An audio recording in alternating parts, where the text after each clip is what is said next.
Let's rank the Bridgerton books top 4 to bottom 4. These are my first impressions of the books and which ones I think I love the most just based on their synopsis. I haven't read the books yet, so this is a ranking based only on descriptions and which ones I think I like the most. In first place, When He Was Wicked, Francesca's story. The tropes give He Was Bad Before He Loved Her, Friends to Lovers, and He Fell First. I just know I'm gonna eat it up and I can't wait to read this book. Next up, An Offer from a Gentleman, Benedict's story. I'm a sucker for the Cinderella trope. I already love Benedict in the show, and I can't wait to read how he is in the book. I'm hoping for angst, groveling, and just a fairy tale love. I'm really excited. In third place, The Duke and I, Daphne's story. I loved her season in the show, and Simon's confession had me giggling and kicking my feet. Fake dating trope to friends to lovers, immaculate. This one will be a top for sure. I've seen other reviews say this one was the worst for them, but if it's as good as the show, I know it'll be super fun to read. I'm looking forward to it. Last, but definitely not least, Romancing Mr. Bridgerton, Colin's story. I'm usually not one for childhood friends to lovers trope or best friend's brother trope. However, I love slow burns and I love Penelope in the show, so I'm really looking forward to her love story. I want some serious groveling from Colin's part, and I know I'm just gonna eat this right up.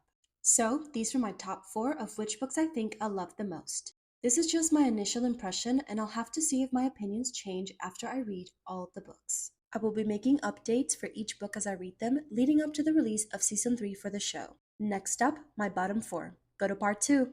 Part 2 of ranking the Bridgerton books from top 4 to bottom 4. If you haven't seen part 1 with my top 4, go watch it and come back. Now, onto my bottom 4. Starting off with The Viscount Who Loved Me, Anthony's story. Now, before y'all jump me because I know how loved this couple is, hear me out. I love A Taming of the Shrew story, and especially the enemies to lovers trope. However, the show just didn't convince me in Anthony as a couple. It came off to me as lust rather than love. I'm hoping the book will be different, but for now, I just don't believe in their love.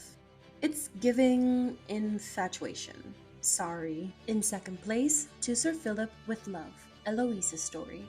I love Eloise in the show. She is one of my favorite characters, and I want to be excited for her love story. I just don't understand why it has to be Philip. I'm sure he's a great guy, and the synopsis gives enemies to lovers and marriage of convenience tropes, which I love. But he was involved with Marina before, and it feels like Eloise got a hand-me-down instead of her own story. I hope the book proves me wrong and surprises me a little bit, so I'll be keeping an open mind. Next up, it's In His Kiss, Hyacinth's story. I don't have a concrete reason for this particular ranking, other than the description was a little bland and boring to me. The male love interest, Gareth, is apparently going broke, and he has to solve a mystery to save his inheritance. Of course, Hyacinth is the only one that can help him, and that's the gist of it. I don't have any notes on the story, it just doesn't excite me or call to me. We'll just have to wait and see if my opinion changes after reading this book, so I'll keep you all posted.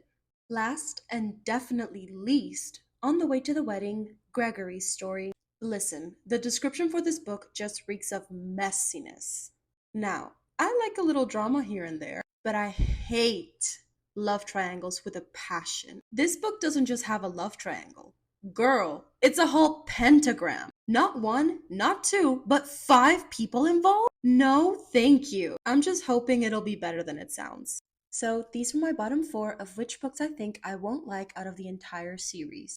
To clarify again, this is just my initial impression, and I'll have to see if my opinions change after I read all the books. I will be making updates for each book as I read them, leading up to the release of Season 3 for the show. I love Regency era pieces, and the Netflix show went platinum in my house. I'm very excited to see if my first impressions change and how my ranking shifts as I read the books. I don't think some of these will change for my bottom 4, but I'll have to see if the books surprise me. Again, I will be making updates for each book as I read them, leading up to the release of Season 3 for the show. So stay tuned for those videos. Have you read them yet?